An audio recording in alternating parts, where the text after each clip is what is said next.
महाराज जी से प्रश्न किया जाता है, ईश्वर के साथ मेरा क्या संबंध है? क्या मेरे कसूर या गुनाह केवल उसकी खुशामद से बख्शे जा सकते हैं?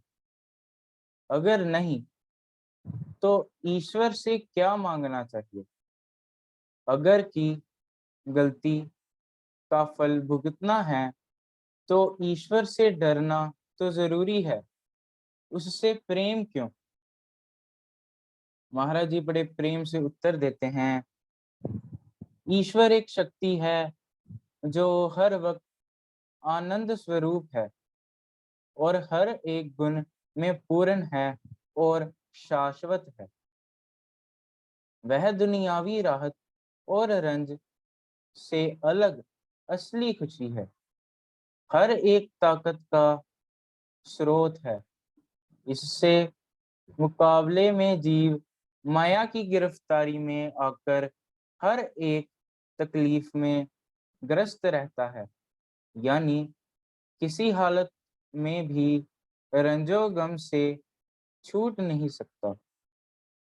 पैदाइश से लेकर मरने तक असली खुशी की तलाश करता रहता है, मगर आखिर सब व्यर्थ ही जाता है।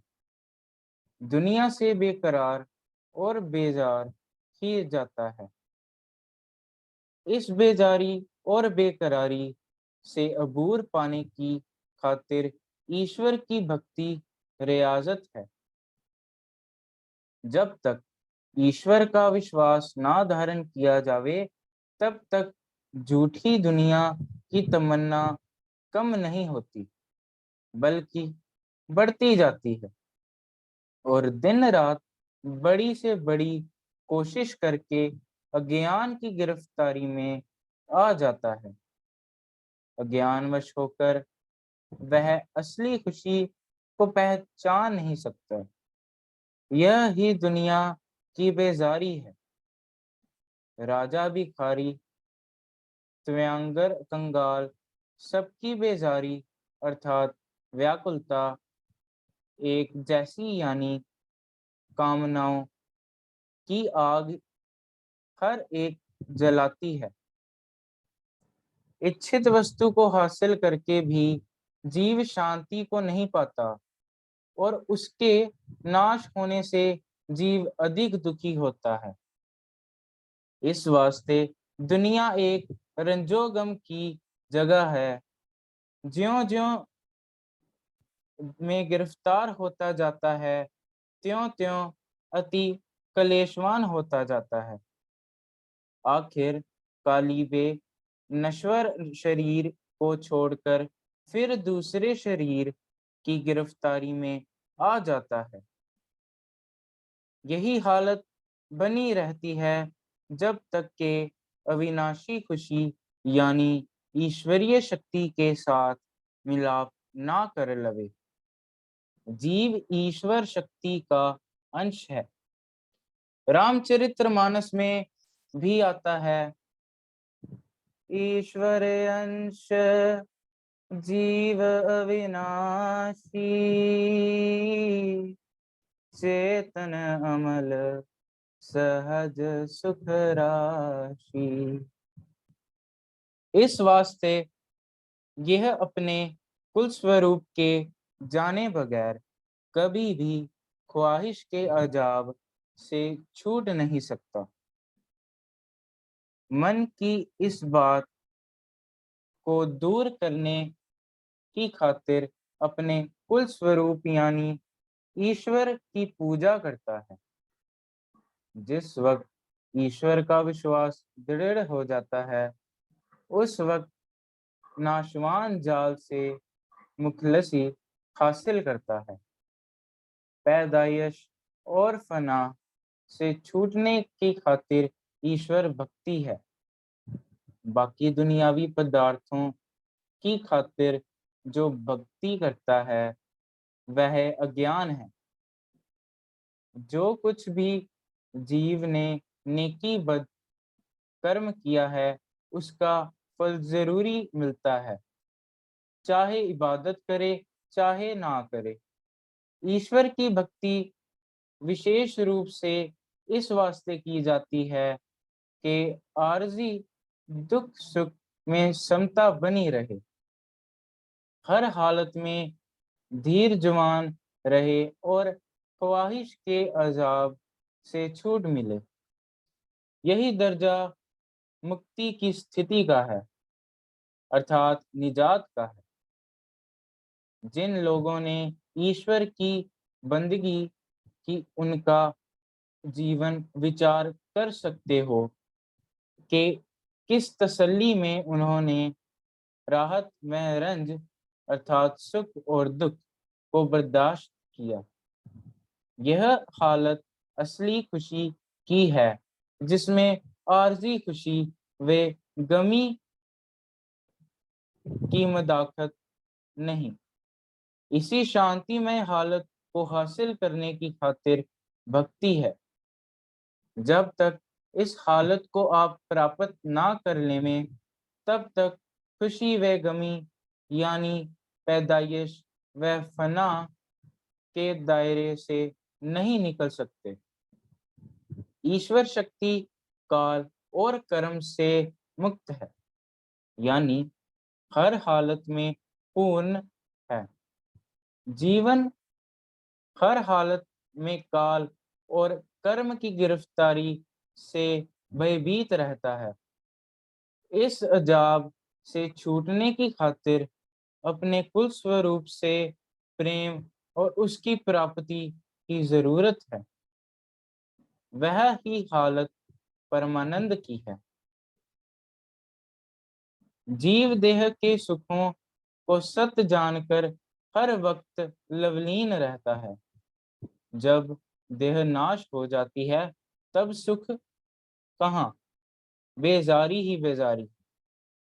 इस दुख को महसूस करके यानी फनाह के दायरे से निकलने की खातिर ईश्वर की प्रतिष्ठ है। जीव देह को भोगों में गलतान है, मगर देह का एक बाल भी नहीं बना सकता।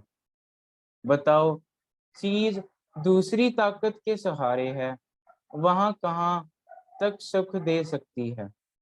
इस वास्ते इस अज्ञानता को छोड़कर अपने असली हकीकी मालिक की तलाश आशिकों ने की।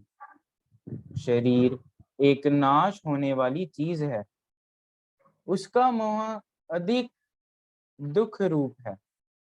इस वास्ते वजूद को जिंदा रखने वाली ताकत है, उसको हासिल करना असली खुशी है। जिस ताकत के सहारे यह तत्वों का वजूद चलता है और रंग रंग के स्वरूप दिखाता है, उस ताकत की तलाश करना ही असली मकसद यानी ध्येय है। ईश्वर सत्य है और दुनिया मिथ्या है। इस वास्ते सत्य की तलाश असली खुशी है और झूठ की मोहब्बत असली रंज है। ईश्वर से मांगना सिर्फ धीरज और शांति चाहिए, जो इस अजाब से निजात देवे। और मादी पदार्थ जीव अपनी कल्पना से हासिल कर सकता है, मगर यह सख्त रंज के देने वाले हैं। और करके विचार करें, तमाम प्रकृति का जो आधार है, उसकी खोज कायनात के रंजोगम से छुड़ाने वाली है। इस वास्ते उस मालिक की बंदगी की जाए। असली खुशी जो हमेशा एक रस है, वह ईश्वर का स्वरूप है, जो हर एक के अंदर चमक रहा है। इस वास्ते देह के भोगों से आजाद होकर इस ईश्वर की तलाश करनी चाहिए, जिससे सब शरीर की कला का काम चलता है। जीव बजाते दुख यानी अपने आप रंज के असबाब यानी कारणों में डूबा रहता है। अपने मालिक के कुल की बंदगी से, उस अजाब से छूटकर हमेशा खुशी हासिल कर लेता है। अगला प्रश्न किया जाता है, महाराज जी, ईश्वर को मनाने से क्या आराम मिलता है और ना मानने से क्या तकलीफ मिलती है? वह उत्तर देते हैं, प्रेमी, ईश्वर के मानने से इंसान विकारी जीवन से बचकर सदाचारी जीवन को अपनाता है और असली स्थायी शांति को हासिल करता है। ईश्वर को ना मानने से यह जीव संसारी सुख दुख में फंसकर नित ही अशांत और अधीर रहता है। अगला प्रश्न किया जाता है, महाराज जी, विश्वास के बारे में जरा खोल कर समझाएं। महाराज जी उत्तर देते हैं, प्रेमी जी, विश्वास की 5 अवस्थाएं होती हैं।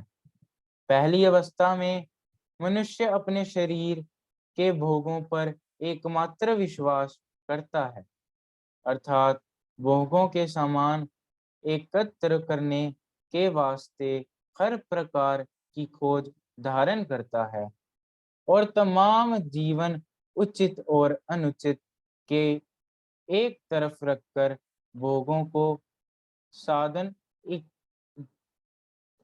करने में ही लगा देता है। इस प्रकार के मनुष्य अधिकतर मिलेंगे। दूसरे विश्वास की अवस्था यह है कि भोगों की उचित प्राप्ति पर विश्वास किया जाता है, अर्थात भोगों की प्राप्ति तो मनुष्य चाहता ही है, परंतु उसकी बुद्धि जायज और उचित व अनुचित को समझती है और अनुचित छोड़कर उचित पर अपना टिकाती है। यह अवस्था विश्वास की पहली हालत से ऊंची है और इस प्रकार के व्यक्ति कम देखने में आते हैं।